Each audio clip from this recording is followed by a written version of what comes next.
The claiming ceremony was where the broken came to be chosen, and as Senna stood among the desperate souls who had been passed over, abandoned or discarded, she did not try to be seen. A heavy cloak concealed her throat and shoulders, hiding the mark that pulsed beneath.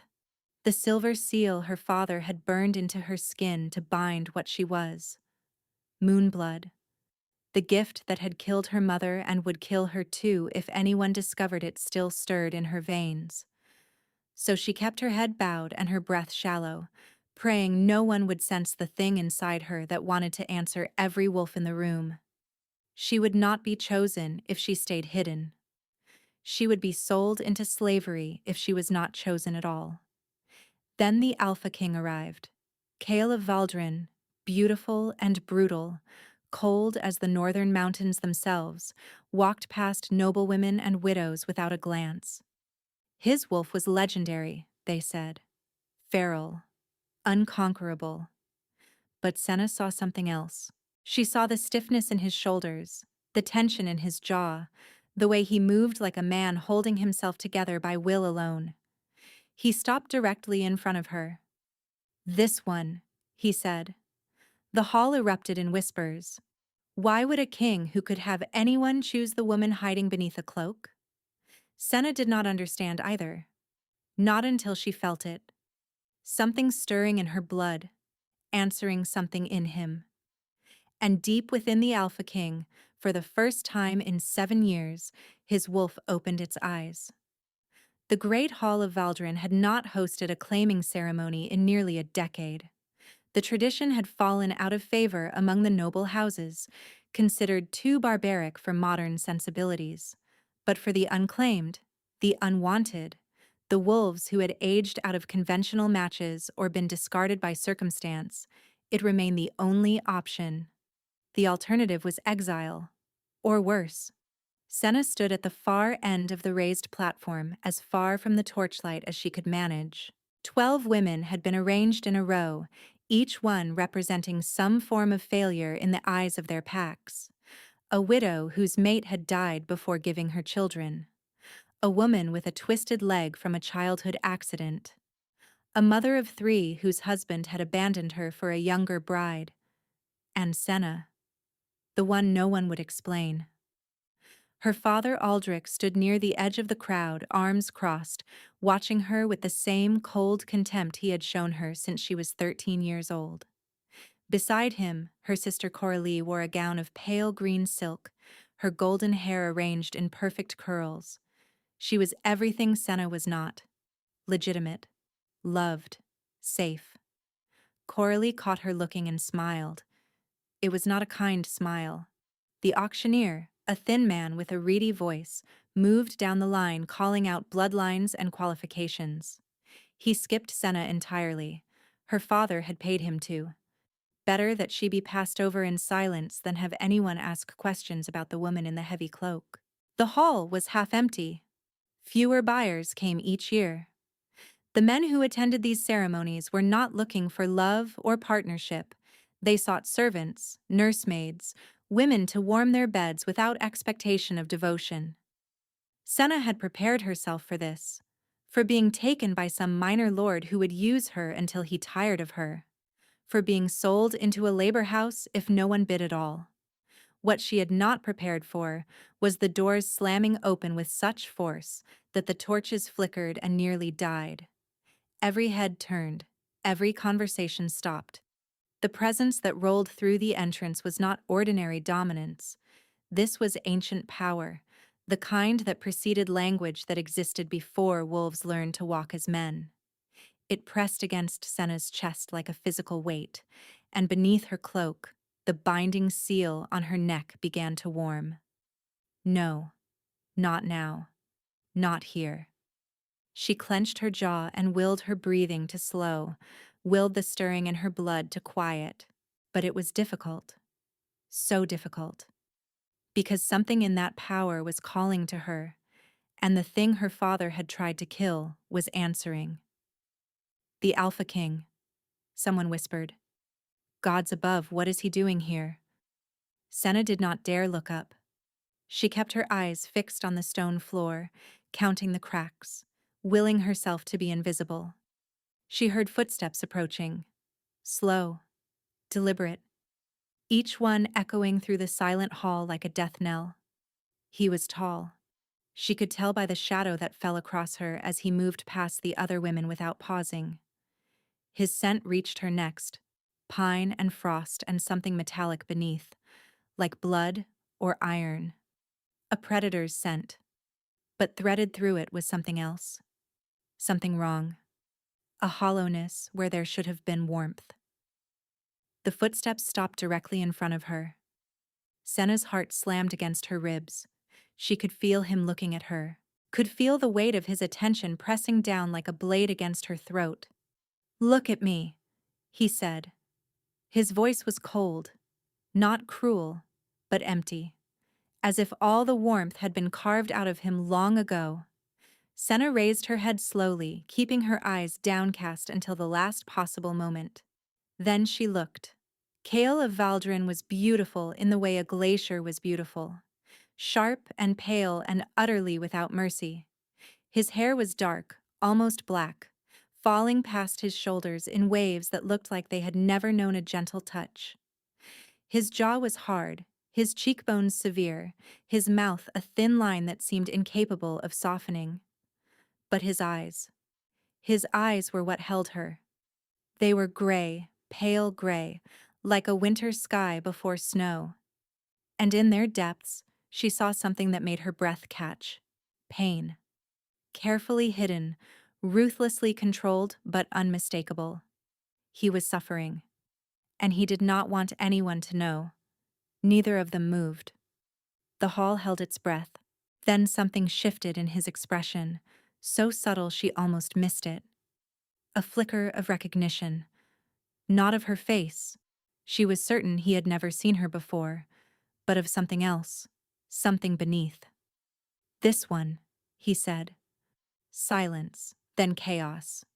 "Your Majesty, surely you cannot be serious," the auctioneer stammered. "She has not even been presented properly. Her bloodline is, well, there are questions about her bloodline, and her family has not provided full documentation, and—" "I said this one."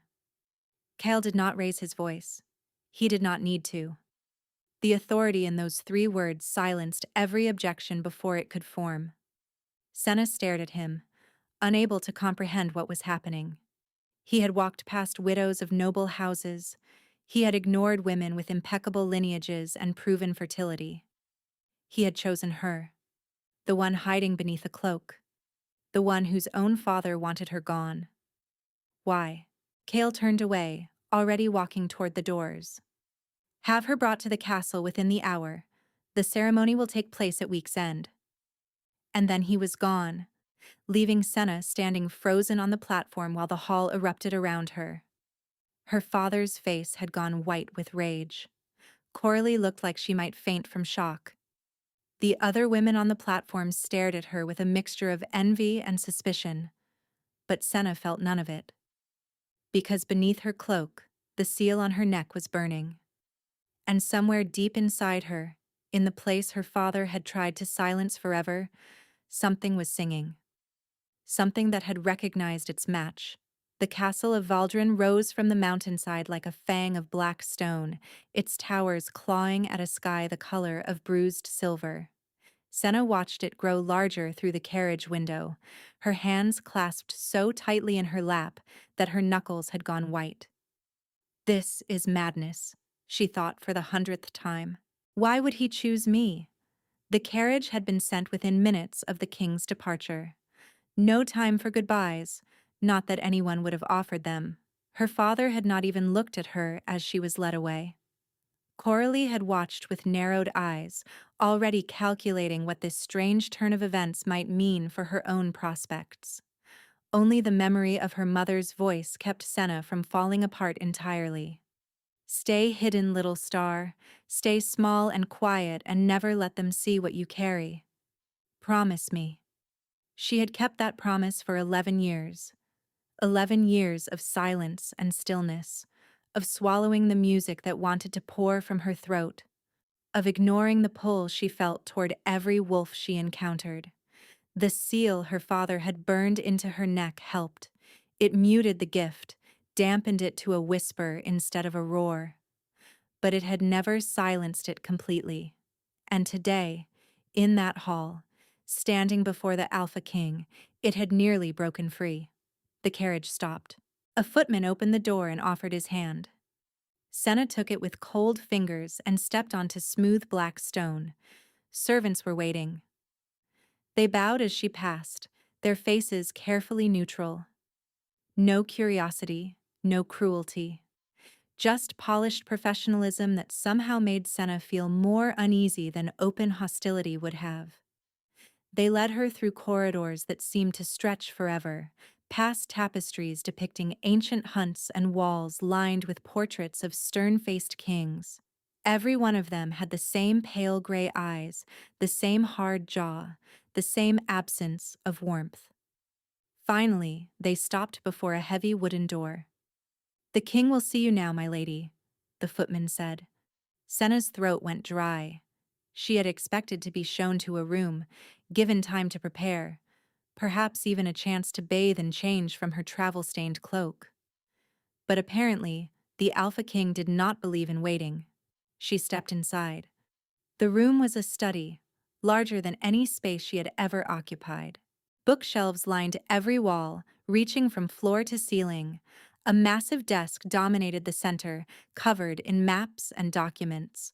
A fire burned in the hearth despite the summer heat, but it did nothing to warm the air, because the cold was coming from him. Cale stood by the window, his back to her, silhouetted against the gray afternoon light.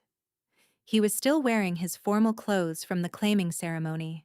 His shoulders were rigid, his hands clasped behind his back, and even from across the room, Senna could feel the unnatural chill radiating from his body.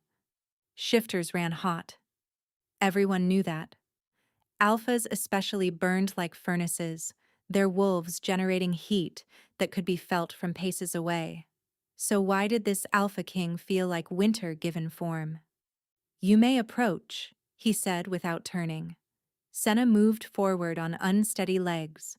She stopped a respectful distance from him and dropped into a curtsy, keeping her cloak carefully arranged to cover the seal on her neck. "Your Majesty." "Rise." She straightened.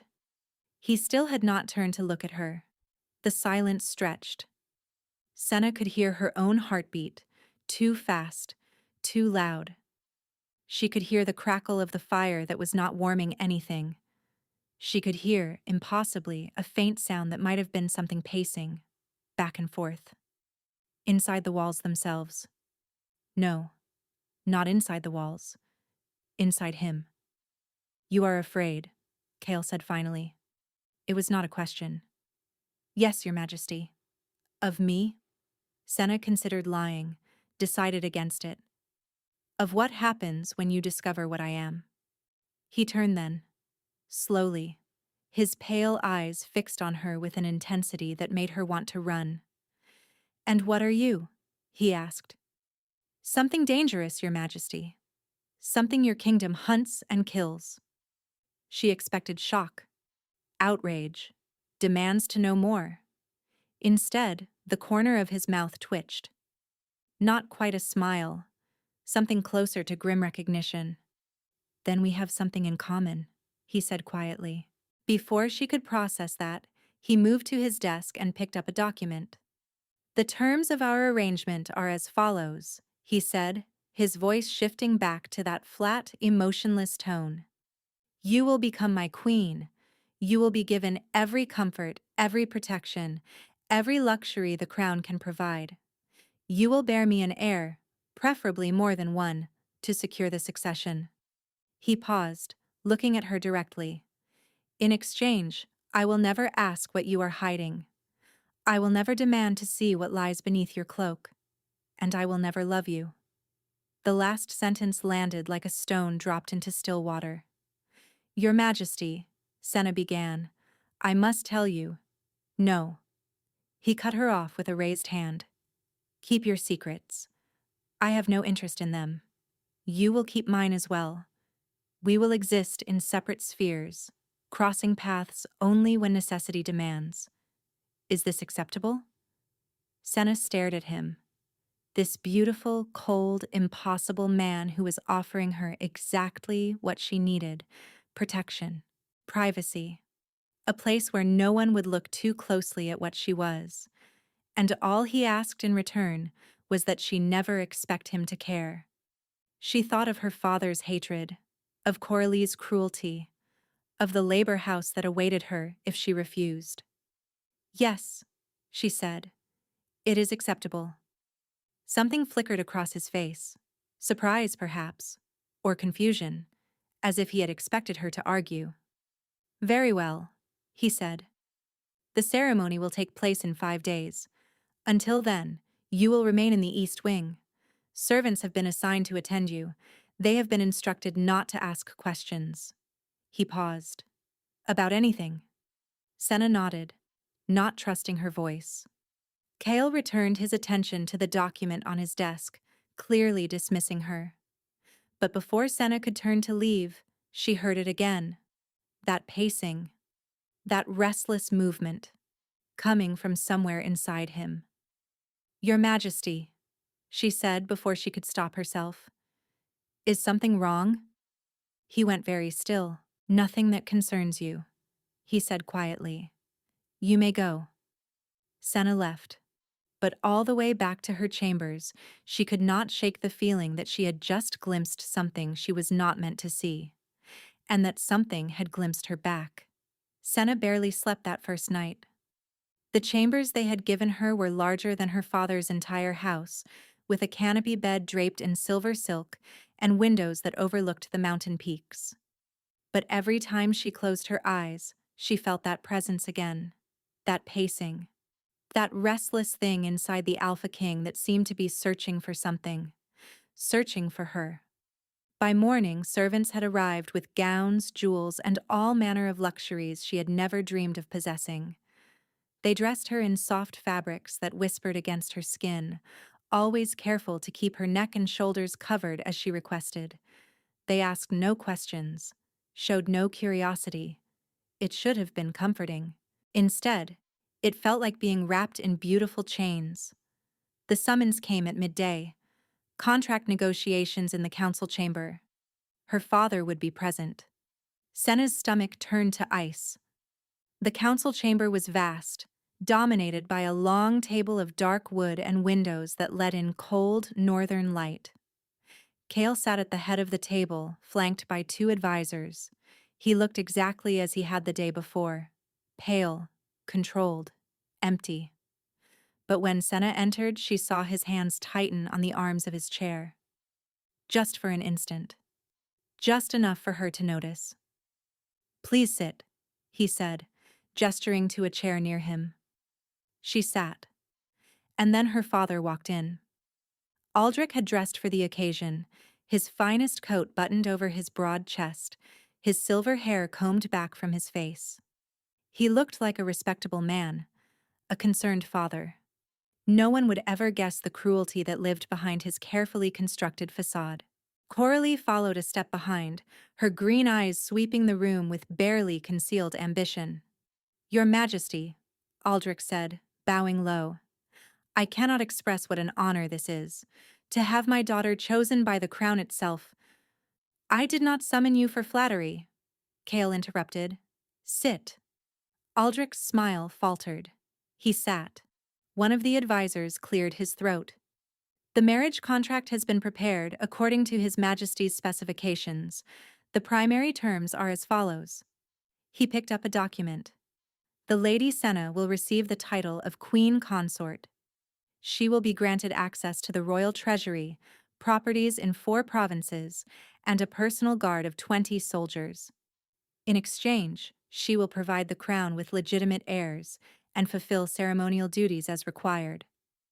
Cale's voice cut through the recitation. There is one additional term. Everyone looked at him. I will never look upon my wife with the intent to uncover her secrets, he said flatly. Neither will anyone in my court.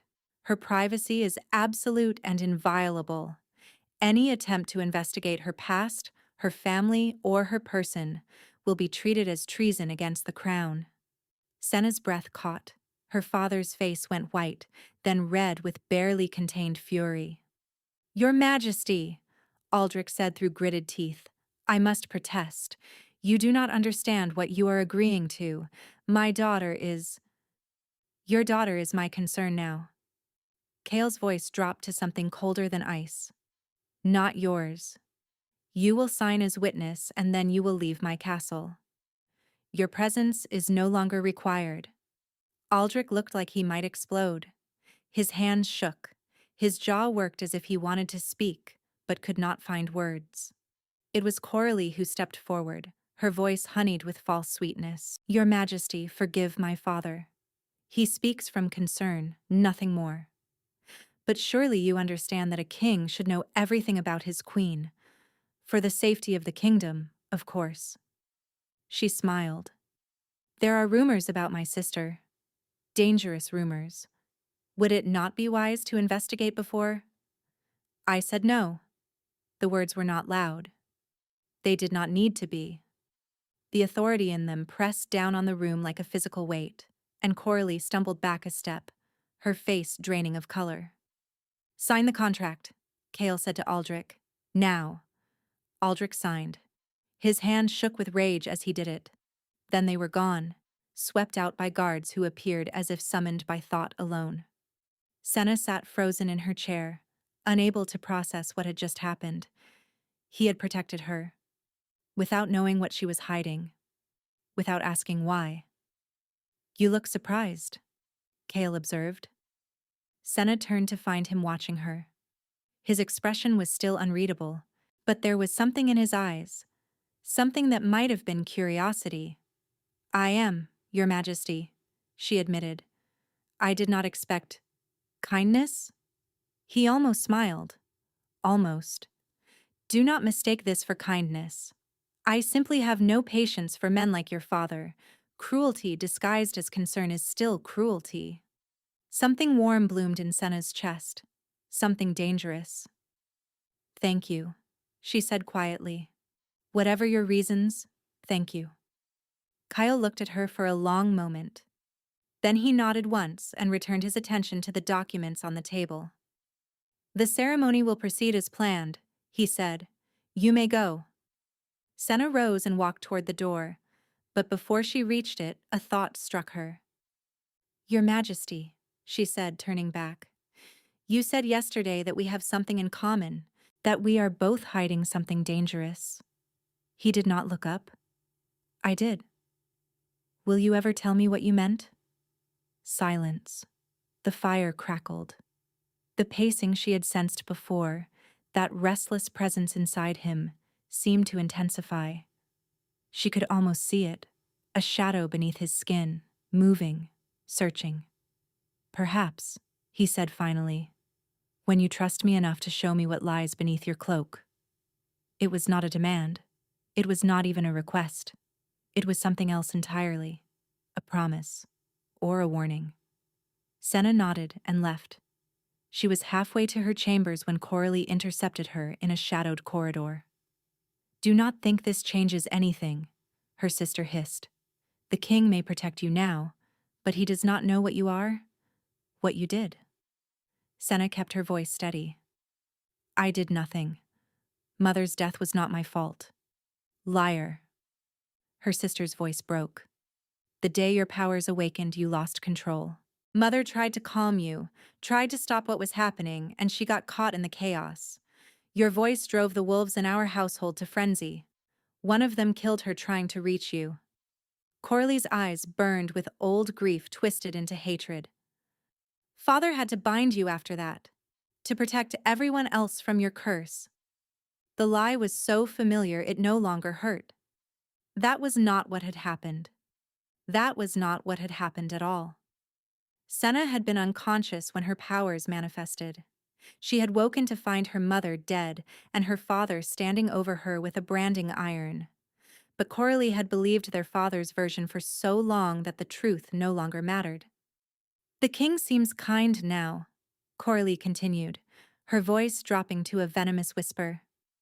"But when he discovers what you are, He will burn you himself, and I will be there to watch." Then she was gone.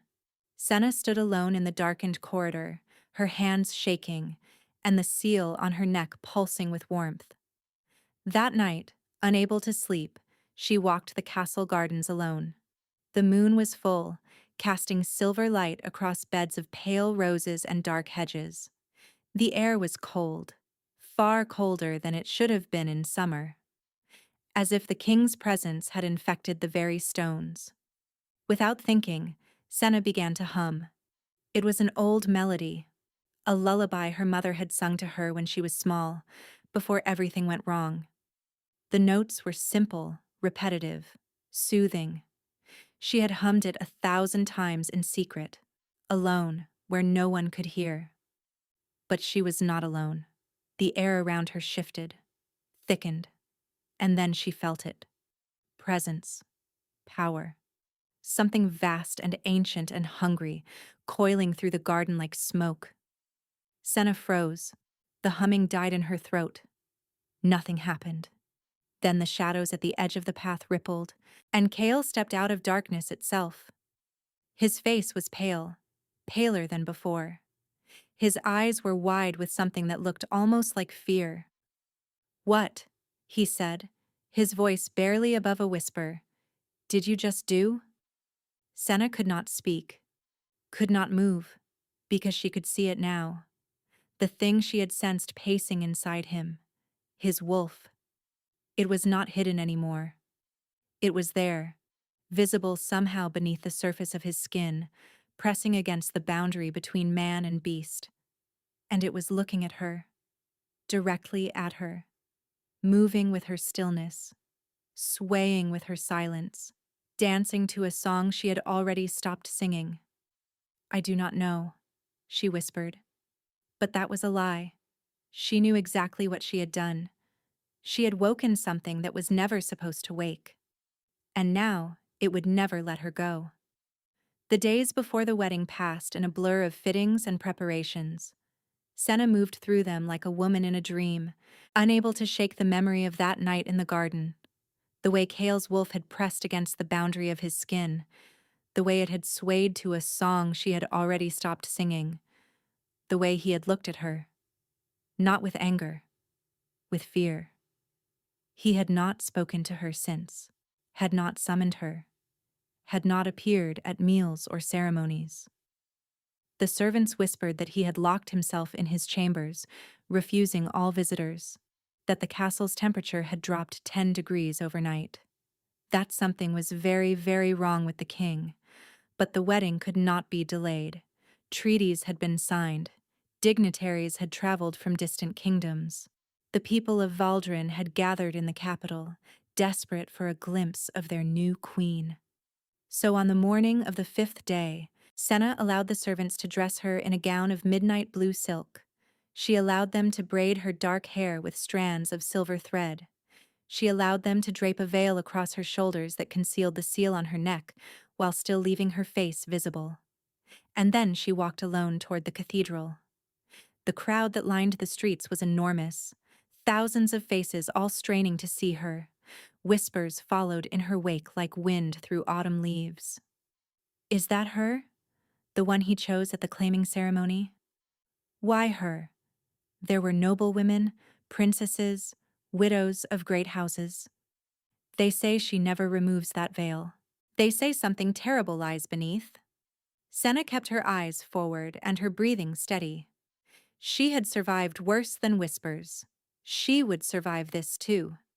The cathedral doors loomed before her, ancient oak bound with iron. They swung open at her approach, revealing a vast space filled with candles and nobility, and cold mountain light streaming through stained glass windows. And at the altar, waiting for her, stood Kale. He looked like he had not slept in days. His pale skin had taken on an almost translucent quality. Dark shadows bruised the hollows beneath his eyes, but he stood straight and still, his jaw set with the same iron control he always showed. Only his hands betrayed him. They were clenched at his sides, the knuckles white with tension. Senna walked toward him. With each step, she felt it growing stronger. That presence, that restless thing inside him that had woken to her voice. It was pacing again, pressing against boundaries, searching for her. She reached the altar and stopped. They looked at each other. The priest began speaking, words about duty and lineage and the sacred bond between alpha and mate. Senna barely heard any of it, because Kale was struggling. Tiny tremors ran through his frame, visible only if you knew where to look. His breath came in shallow gasps that he was trying desperately to control. And his eyes, those pale gray eyes that had seemed so empty before, were now filled with something that looked almost like desperation. "Your Majesty," she whispered. "Are you well?" "No," he said quietly, "but that changes nothing." The vows were exchanged. Rings were placed on fingers, his hands so cold that Senna nearly gasped when they touched hers. The priest pronounced them bound by law and blood and sacred oath. "You may claim your bride, you," the priest announced. The crowd held its breath. This was the moment they had been waiting for. The physical claiming, the bite that would seal the bond between wolf and mate. Kale stepped closer. His hand came up to cup her face, his palm like ice against her flushed cheek. She could feel his wolf now, pressing so hard against the boundary that she half expected to see fur ripple across his skin. "I cannot bite you," he said, his voice so low only she could hear. "If I do, my wolf will—" He stopped, swallowed hard. "I cannot." "Then what do we do?" Senna whispered. In answer, he took her hand, raised it to his lips, pressed a kiss to her knuckles that was so gentle, so careful, so desperately controlled that it made her heart ache. "I claim you as mine," he said loudly enough for the crowd to hear. "My wife, my queen, my mate." The words echoed through the cathedral. The crowd erupted in confused murmuring. This was not how it was done. This was not proper. Where was the bite? Where was the mark? But Senna barely noticed, because in that moment, when his cold lips touched her skin, she felt his wolf surge forward, felt it press against her through the barrier of his flesh, felt it whimper, actually whimper, with longing. And then she understood. His wolf was not feral. It was not dangerous or uncontrollable. It was trapped, separated from him by something she did not yet understand, and it was slowly, surely, killing him. "Thank you," she whispered. His eyes met hers, and in their depths, she saw the truth he had been hiding. He was dying, and he had chosen her anyway. The wedding night began in silence. Senna sat on the edge of the bed in the queen's chambers, her hands folded in her lap, her heart racing. The servants had dressed her in a nightgown of thin white silk that left her arms bare, but kept her neck and shoulders covered as she had requested. They had brushed her hair until it shone and scattered rose petals across the sheets. Then they had left her alone to wait. She expected awkwardness, distance. Perhaps he would not come at all, given what she had glimpsed at the ceremony. But precisely 1 hour after sunset, a knock came at her door. "Enter," she managed. Kyle stepped inside and closed the door behind him. He had changed from his formal wedding clothes into a simple white shirt and dark trousers. His hair was loose around his shoulders. In the soft candlelight, he looked almost human, almost warm. But she could still feel the cold radiating from him, could still sense his wolf pacing, pacing, always pacing. "I must explain something, Meek," he said without preamble, "before we proceed." Senna nodded. He moved to the window rather than approaching the bed. His back was to her, his shoulders rigid with tension. "7 years ago I was cursed," he said quietly, "by a witch I trusted, a woman I believed loved me." His voice carried no emotion, but Senna could see his hands clenching at his sides. "She did not love me. She loved power. and when she realized she could not control me, she decided to destroy me instead. Senna waited, hardly daring to breathe. The curse severed the bond between me and my wolf, Kale continued. We exist in the same body, but we cannot touch, cannot communicate, cannot share warmth or strength or any of the things that make an alpha whole. He paused. My wolf has been dormant for 7 years, trapped in a prison I cannot reach. And every day that passes, the separation kills us both a little more. The cold, Senna whispered. That is why you are always so cold. Yes. Without my wolf's heat, my body slowly freezes. The healers say I have perhaps 2 years left, perhaps less. The words landed like stones in still water. 2 years. This beautiful, powerful, broken man had 2 years to live. That is why you came to the claiming ceremony, Senna realized. You need an heir before I die. Yes. He turned to face her. I chose you because I thought you would be safe. A woman hiding secrets of her own. A woman who would not expect love, who would not try to save me. His jaw tightened. I thought my wolf would stay dormant, that I could fulfill my duty without risking anything. But I woke him, Senna said quietly. Yes. The word came out rough, strained. When you hummed in the garden, whatever you are, whatever gift you carry, it reached him. For the first time in 7 years, I felt my wolf move. Senna's heart was pounding. Is that not a good thing? No, his voice cracked. Because the curse was designed to punish hope. If my wolf ever fully reconnects with me, if we ever truly become whole again, my heart will stop.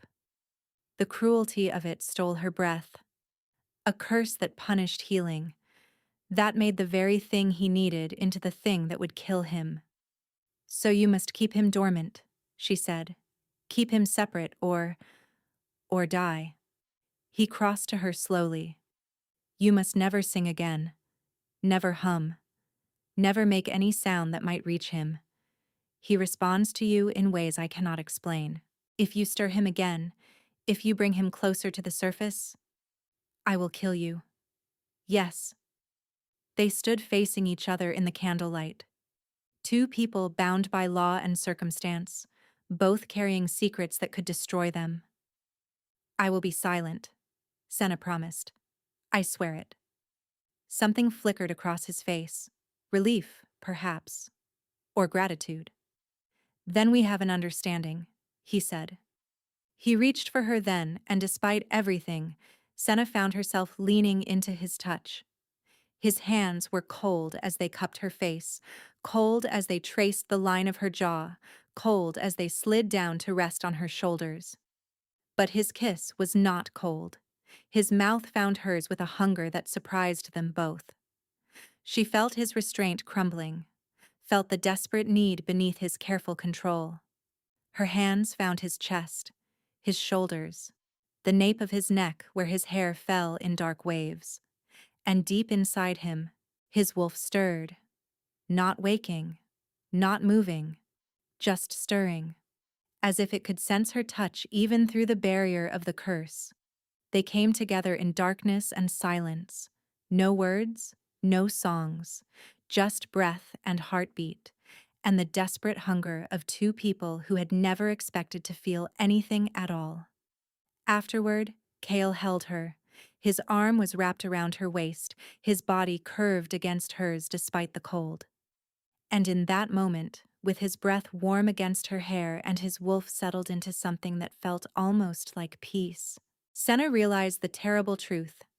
She was falling in love with him, with his gentleness, with his control, with the way he had protected her from her father without knowing what she was, with the way he was fighting to live even though the odds were impossible. She was falling in love with a dying man, and the very gift that defined her was the thing that could kill him. How could she tell him now?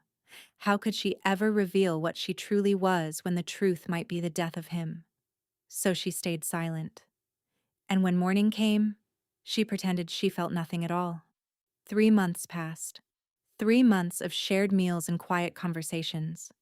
3 months of Kale appearing at her door each evening, staying later and later, sometimes not leaving until dawn.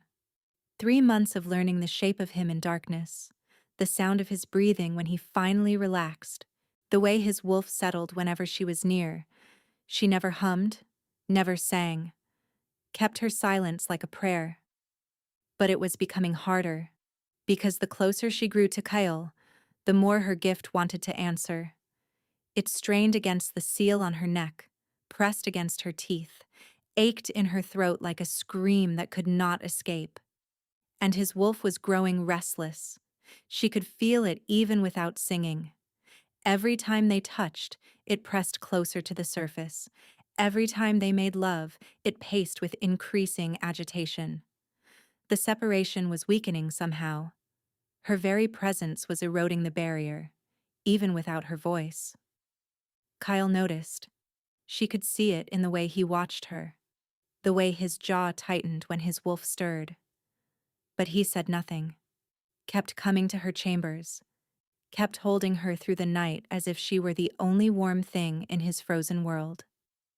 One evening, as autumn settled over Valdrin in a blanket of gold and crimson, Senna sat by the fire waiting for him. Her hands rested on her stomach. Her heart beat too fast. The door opened. Kale entered and immediately froze. "Something is different," he said. Senna looked up at him. In 3 months, she had learned to read the subtle shifts in his expression, the slight softening around his eyes when he saw her, the way his shoulders dropped just a fraction when he crossed her threshold. "I have news," she said quietly. He crossed to her, knelt before her chair so that their eyes were level. "Tell me." Senna took his hand and placed it on her stomach. She said nothing. Let him feel what she was feeling, the faint flutter of new life taking root. His eyes went wide. "You are certain?" His voice was barely a whisper. "The healer confirmed it this morning. I am carrying your child." Kale did not move, did not breathe. Then something cracked behind his eyes, some wall he had built to protect himself from hope, and Senna saw tears gathering at the corners of his lashes. "A child," he breathed. "Our child." He pulled her into his arms with desperate gentleness, burying his face in her hair. She could feel him shaking, could feel his wolf surging with joy, pressing so hard against the barrier that she heard Kale gasp in pain. "You have given me everything," he said against her throat.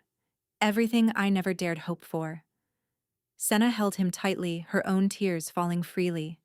But beneath the joy, fear coiled like a serpent. He had what he needed now, an heir, a legacy. He could pull away, could return to their original arrangement of cold distance and separate lives. "You will leave now," she heard herself say.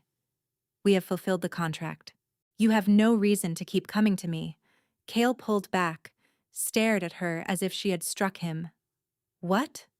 You said you would never love me." The words came out broken.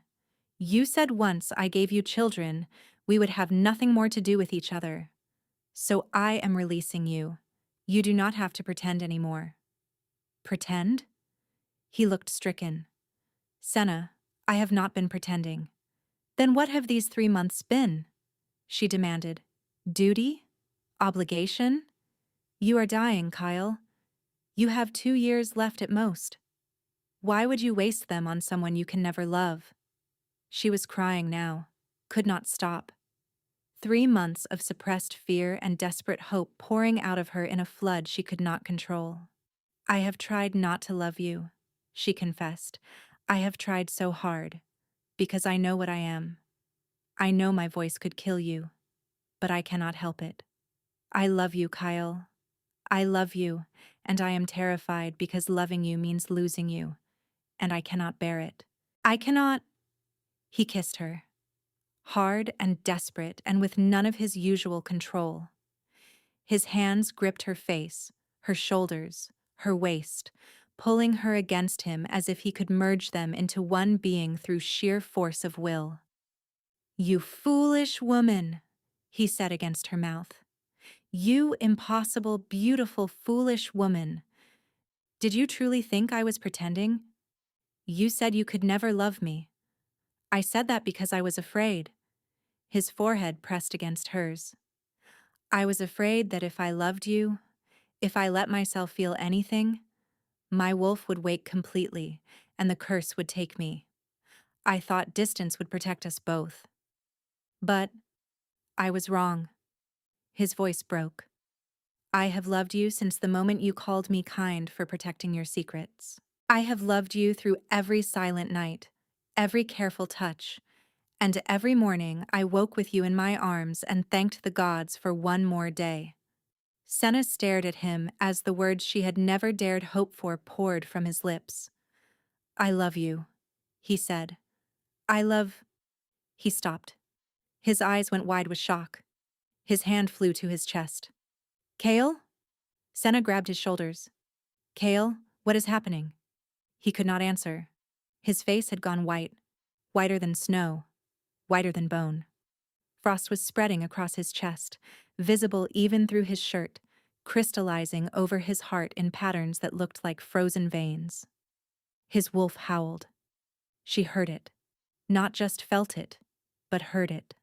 A sound of pure anguish that tore through the room like a blade, and she understood. The curse had activated. By confessing his love, by letting himself truly feel it, he had bridged the gap between himself and his wolf. They were reconnecting, healing, becoming whole, and it was killing him. "No, Senna screamed. "No, Kale, stay with me, stay with me." His eyes found hers.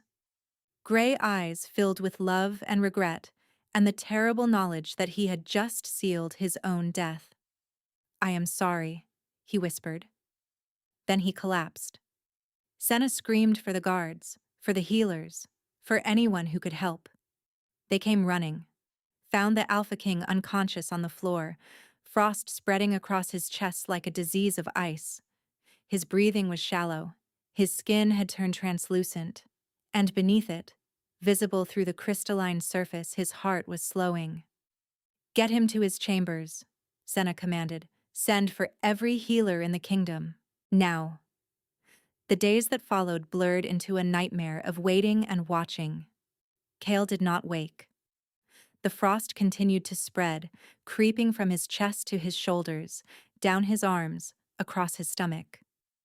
The healers tried everything: hot compresses that melted on contact with his skin, herbal remedies that froze in his veins, magic that simply slid off him like water off stone.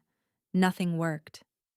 "The curse is too old," the chief healer said grimly. "Too deeply rooted. We cannot fight what we do not understand." Senna sat beside Kale's bed, holding his frozen hand, refusing to leave. Her other hand rested on her stomach where their child grew, a life that might never know its father. "There must be something," she whispered. "Someone who knows how to break this." The healer hesitated. "There are rumors of a witch in the eastern provinces, a woman who was once court sorceress to the old king. She was exiled after the curse was cast. Some say she knows its secrets." "Bring her," Senna said. "Whatever it costs, bring her here." The witch arrived 3 days later. She was ancient, her skin like crumpled parchment, her eyes sharp as broken glass. She examined Kale without touching him, her gaze seeing things Senna could not. "Ice magic," she said finally. "A curse of separation, designed to punish connection." She turned those sharp eyes on Senna. "He fell in love with you." "Yes." "And you with him?" Senna's throat tightened. "Yes." "Then you understand the cruelty of it. The curse allows the wolf and the man to exist in the same body, but never to touch. Never to share warmth. The moment they reconnect, the moment they become whole, the heart freezes." The witch shook her head. "Brilliant and vicious. Morgana's finest work." "Morgana?" The witch who cursed him. She was my apprentice once. I taught her everything she knew. Guilt flickered across the old woman's face, including how to break what she made. Senna surged forward. Then tell me how to save him. Against ice, fire is the natural counter, but not ordinary fire. The curse was designed to resist elemental magic. The witch studied Senna with unsettling intensity. It would take something rarer, something that could reach the wolf directly, something that speaks to the beast itself. Senna's blood went cold. You know what you are, child, the witch said quietly. I can see the seal on your neck. I can feel the power bound beneath it. Moon blood, Senna whispered. Yes, the rarest of gifts. The ability to speak directly to the wolf, to influence the beast through voice and song. The witch's eyes narrowed. Your song could reach his wolf where nothing else can. Could warm the connection between them. Could break the ice from within. But my magic is bound. Then unbind it. Senna's hands went to her neck, to the seal that had been burned into her skin when she was 13 years old. The seal her father had placed to silence her forever. I would need the binding stone, she said. My father has it. He would never give it to me. Then take it. The witch rose to leave. Your mate has perhaps 3 days before the frost reaches his heart completely. After that, nothing will save him. She paused at the door. Ask yourself what you are willing to sacrifice, and then sacrifice it. The witch left. Senna sat alone with her dying husband, the weight of impossible choices pressing down on her. To save him, she would have to reveal what she was, would have to become the thing Valdrin hunted and killed, would have to face her father and reclaim the power he had stolen from her. But there was something else. Something she had not told anyone. If she sang to his wolf, if she used her gift to warm the connection between man and beast, Kel would finally see her, not just her face, her soul. Moonbloods could not hide from the wolves they touched. Every secret, every shame, every truth would be laid bare. He would know everything, and he might hate her for it. I have to try, she whispered, pressing her lips to his frozen forehead. Even if you hate me, even if you never forgive me, I have to try. She rode through the night, 2 of Kale's personal guards flanking her. The Crane estate appeared at dawn, its familiar towers filling her with a dread she had hoped to never feel again. Her father was waiting, as if he had known she would come. The king is dying, Aldrich said, not bothering with greetings. The whole kingdom knows, and you have come crawling back to me. How predictable. I need the binding stone, Senna said flatly. Give it to me. Aldrich laughed. It was an ugly sound. Why would I do that? So you can expose what you are? Destroy our family name completely? Our family name? Senna stepped forward. You destroyed our family the day you killed Mother. Silence crashed over the room. Coralie, who had been standing in the shadows, went very still. I do not know what lies you have been told, Aldrich began. They are not lies. Senna's voice was steady despite the rage building in her chest. I spoke with the witch Vespera, Morgana's teacher. She told me everything. Aldrich's face went pale.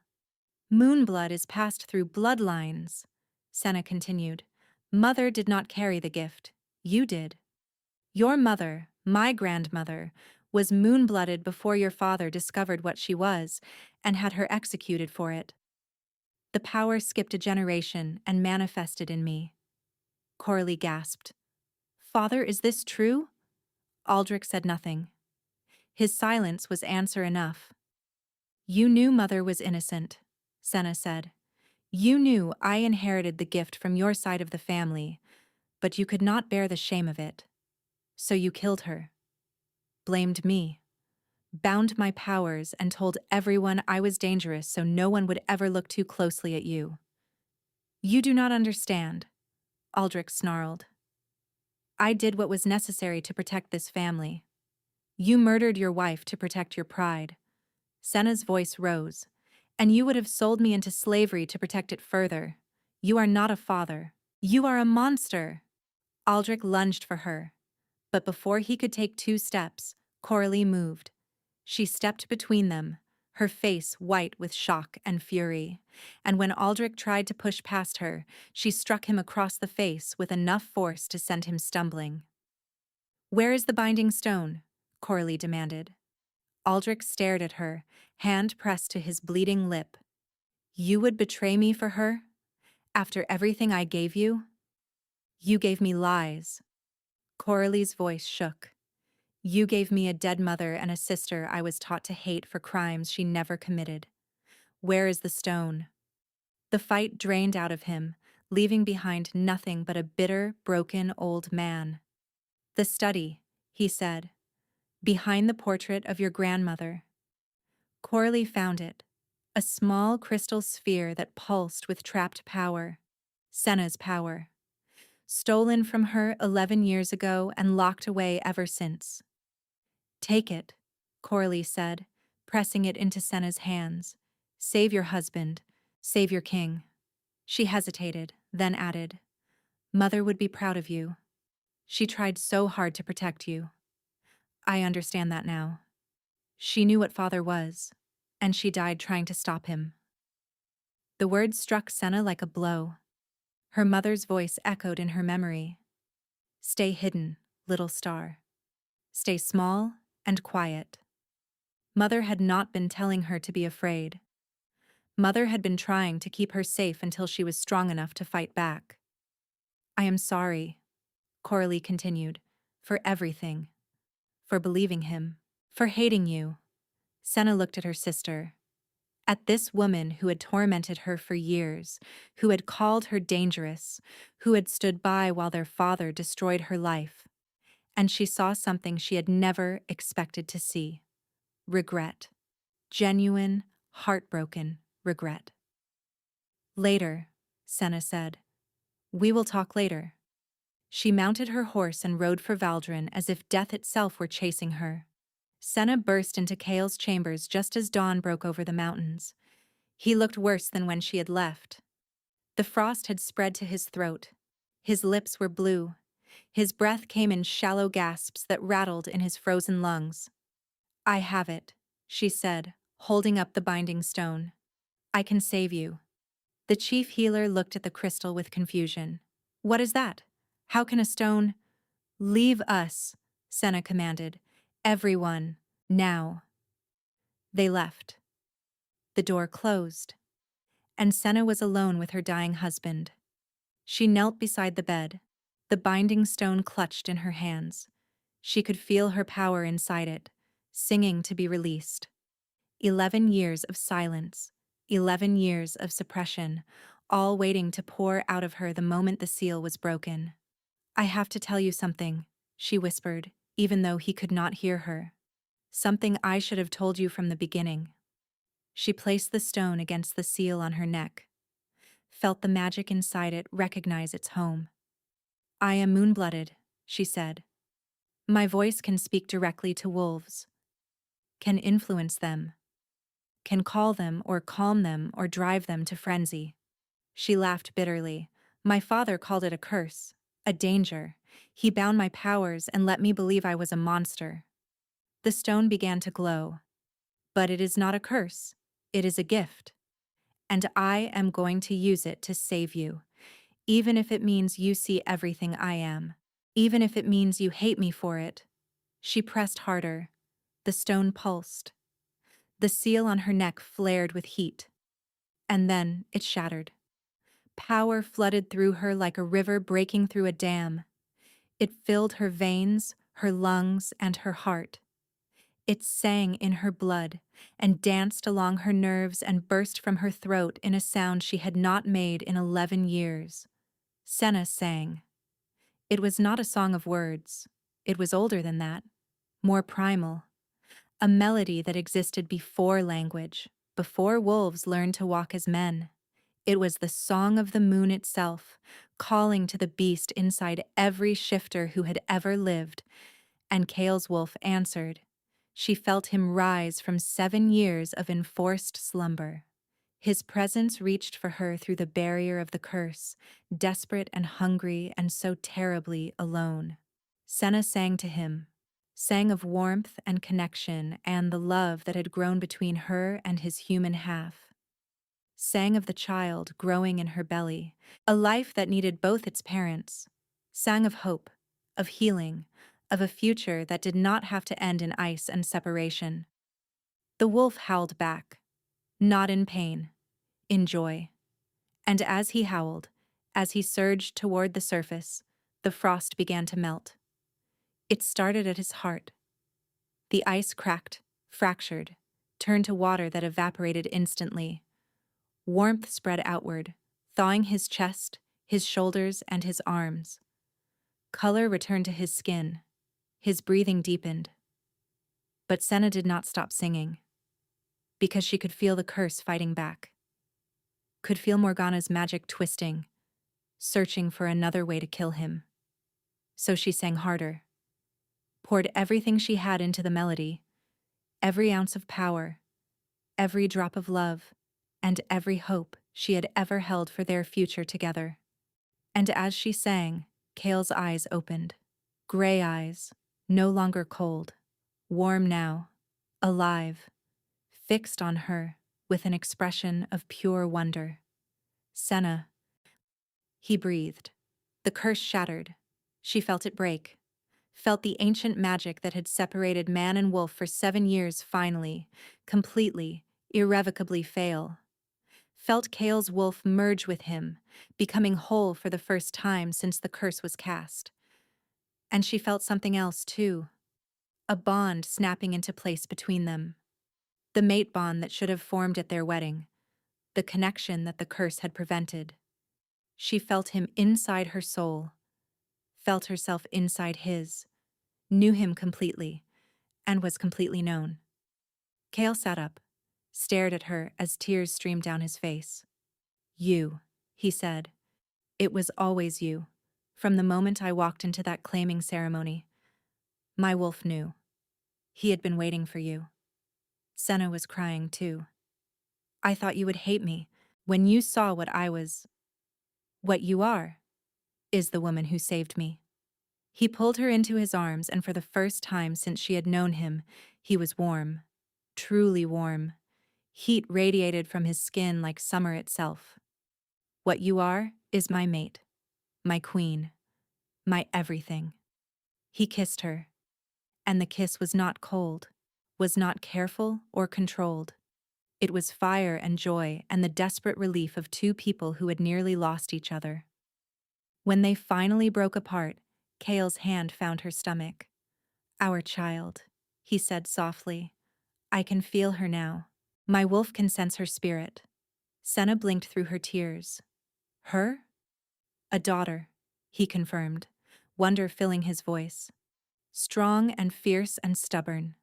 Laughter bubbled up through Senna's tears. Like her father.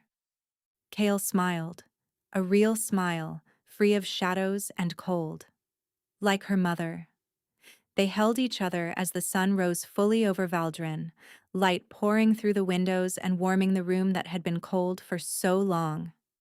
6 months later, Senna stood in the palace gardens, their daughter cradled in her arms. They had named her Raven, for the dark hair she had inherited from both her parents, and for the way she had arrived at dawn, crying out like a bird greeting the sun. The baby had her father's gray eyes and her mother's determined spirit, and when Senna sang to her, the child's tiny wolf stirred with contentment. Kale appeared at her side, warm and whole, and more alive than he had ever been. The curse was broken, not just for him, but for their entire bloodline. Raven would never suffer as her father had. The council has approved the new laws, he said.